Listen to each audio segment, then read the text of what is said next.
Hello, नमस्ते, आदाब। कैसे हैं दोस्तों?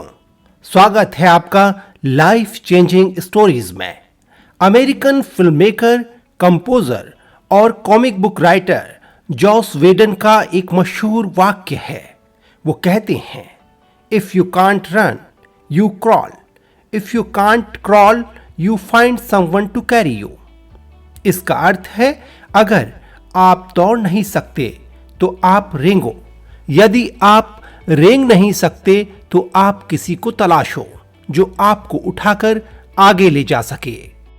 जॉस वेडन की इस बात का क्या अर्थ है? इसका अर्थ है, जीवन में कोई भी परिस्थिति हमारे सपनों को पूरा करने के रास्ते में रोड़ा नहीं बन सकती। हालात कितने भी कठिन हों, अगर इच्छा शक्ति, संकल्प, विल पावर हो तो सपनों को पाया जा सकता है, मंजिल तक पहुंचा जा सकता है। यह इच्छा शक्ति, संकल्प, विल पावर क्या है? बुद्ध की एक कहानी के जरिए इसे आप समझ सकते हैं। प्राचीन समय की बात है। एक बार गौतम बुद्ध अपने भिक्षुओं के साथ शाल्य वन में भ्रमण कर रहे थे। घूमते घूमते वे विश्राम करने के लिए एक वट वृक्ष के नीचे बैठ गए। अचानक धर्म पर चर्चा शुरू हुई। इस दौरान एक भिक्षु ने बुद्ध से प्रश्न पूछा, गुरुवर, मैंने देखा है कई कमजोर और कम संसाधन वाले लोग भी विषम परिस्थितियों को हरा देते हैं और बड़े बड़े कार्यों को करने में सफल होते हैं, जबकि संपन्न और अच्छी स्थिति वाले लोग उन कार्यों को करने में असफल हो जाते हैं। गुरुवर, इसके पीछे क्या कारण है? क्या हमारे पूर्व जन्मों के कर्म इसमें आड़े आ जाते हैं? नहीं, ऐसा नहीं है, गौतम बुद्ध ने उस भिक्षु की बात का उत्तर दिया। बुद्ध भिक्षु को एक कथा सुनाने लगे। बुद्ध ने कहा, विराट नगर में सुकीर्ति नाम का एक राजा था। उनके पास लौहशांग नाम का एक हाथी था। राजा ने कई सारे युद्धों में इसी पर सवार होकर विजय प्राप्त की थी। बाल्यावस्था से ही लौहशांग का इस प्रकार प्रशिक्षण किया गया था जिससे वह आगे चलकर युद्ध कला में निपुण हो सके। लौहशांग जब सेना का प्रतिनिधित्व करता और हुंकार भरता तो शत्रु की सेना डर के मारे दबे पांव भाग जाती थी। जैसे व्यक्ति जन्म के बाद युवावस्था से होता हुआ वृद्धावस्था को प्राप्त करता है, उसी प्रकार लौहशांग भी बूढ़ा होने लगा। उसका शरीर कमजोर पड़ने लगा, उसकी ताकत भी समाप्त होने लगी। अब वह हाथीशाला में केवल शोभा मात्र बनकर रह गया था। सेना के लिए भी उसकी अहमियत कम होने लगी थी, जिसके चलते उसकी ओर पहले जैसा ध्यान भी नहीं दिया जाता था। लौहशांग को दिए जाने वाले भोजन की मात्रा भी कम कर दी गई थी। एक बुजुर्ग सेवक उसके लिए भोजन और पानी का इंतजाम करता था, लेकिन वह भी अक्सर ऐसा करने में चूक जाता था। परिणाम स्वरूप हाथी को भूखा प्यासा ही रहना पड़ता था। बहुत दिनों तक ऐसे ही प्यासा रहने के कारण लौहशांग एक दिन पानी की तलाश में हाथीशाला से निकलकर एक तालाब के पास पहुंच गया। यह तालाब काफी पुराना था और लौहशांग को पहले भी यहां लाया गया था।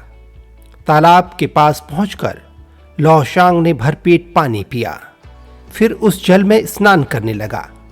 उस तालाब में कीचड़ होने के कारण वह उसमें फंस गया।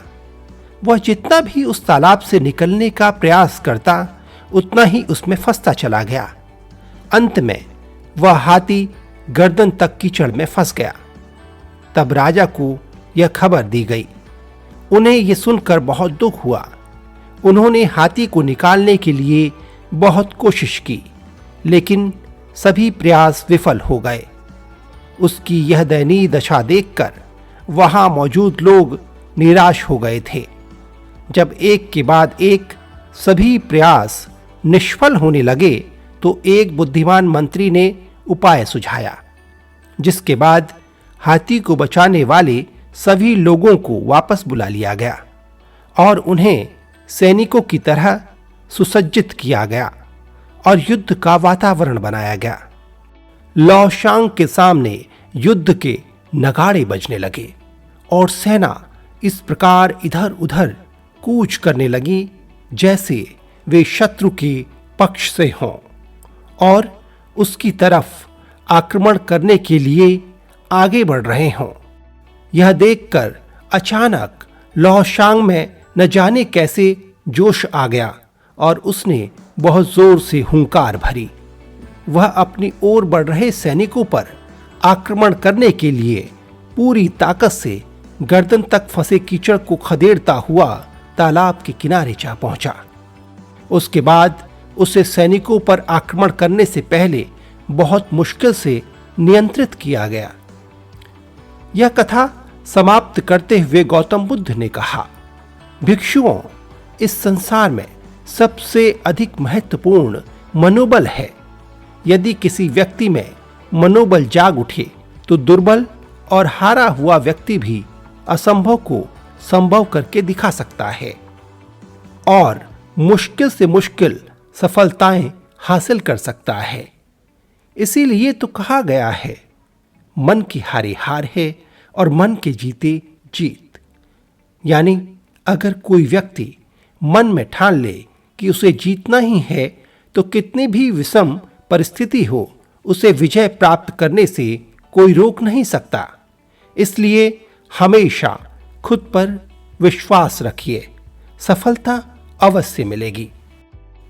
अमेरिकन ऑथर और novelist Richard L E Goodrich ने मेकिंग विशेस में लिखा है, if you plan to build walls around me, know this, I will walk through them. वो कहती हैं, अगर आप मेरे चारों ओर दीवारें बनाने की योजना बना रहे हो तो ये जान लो मैं इसके साथ भी चलूंगी।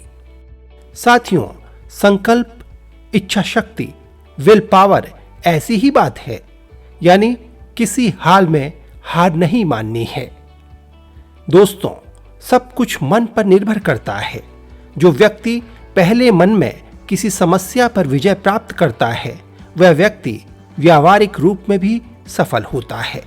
जो छात्र परीक्षा में उत्तम अंक पाना चाहता है वह पहले मन में उत्तम अंक पाने का संकल्प करता है, फिर वह परीक्षा में भी उत्तम अंक प्राप्त कर लेता है। लेकिन जो बच्चा पहले ही हार जाता है वह सोच लेता है कि मुझसे यह विषय नहीं होगा, यह भारी विषय है, यह मेरी समझ में नहीं आता, मैं अवश्य ही परीक्षा में फेल हो जाऊंगा। तो ऐसे बच्चे परीक्षा में फेल ही होते हैं। दोस्तों, ये कहानी आपको कैसी लगी मुझे जरूर बताइएगा। जल्द ही आपसे मुलाकात होगी किसी नई और प्रेरक कहानी के साथ। तब तक के लिए गुड बाय, टेक केयर।